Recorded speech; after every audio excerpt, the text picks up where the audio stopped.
د ما د ګلاب په شان ګلاب وره زړه د سترګو نه پوښتنه وکړه چې وایي ګورو تاسو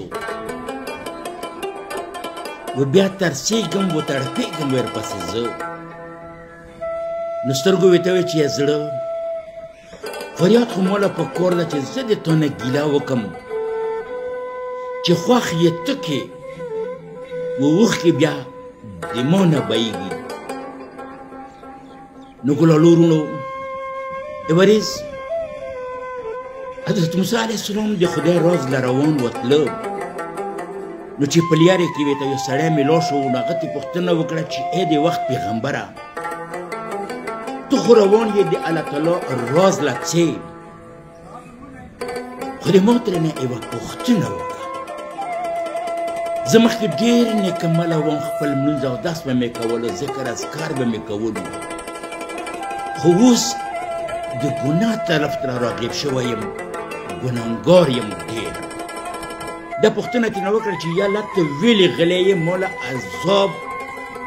یا ما له سزا ته ولې نه راکوې نو چې کله حضرت موسی علیه السلام الله تعالی له لار و دا پوښتنه ترېنه وکړه چې داسې یوه سړي پوښتنه کوله چې زه نیکمله وم او اوس بدعمله شوی یم ګناهګار یم ګنې کوم الله تعالی مولا سزا یا عذاب ولې نه راکوي نو الله تعالی ورته وایي چې ای موسی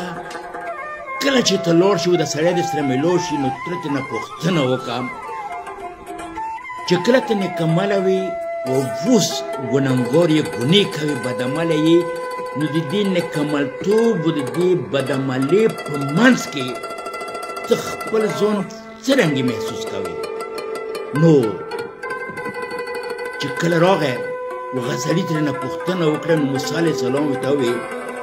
چې الله تعالی یایي چې ته چې کله مخکې نیکمله وې و اوس بدعمله یې نو ته خپل ځان څرنګه محسوس کوې نو سړي ورته وویل چې زما زړه له سکون نشته خوشحال نه یم وخت تېروم ژوند تېروم خو خوشحالي مې نشته ده موسی علیه السلام ویل چې خدای پاک یایي چې نو همدغه خو د ما سزا ده او همدغه خو د ما عذاب ده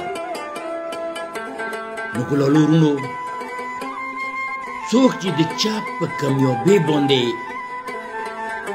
خفه کېږي نو هغه ځان له نقصان ورکوي دننه سیزي بغض و کینه و نفرت کول د انسان نه یا بغض کینه ساتل دا هم د انسان دننه سیزي د هغه هېڅ نشي کولی څوک نو دوې ورځې ژوند ده د مینې او د محبت سره تېر کړو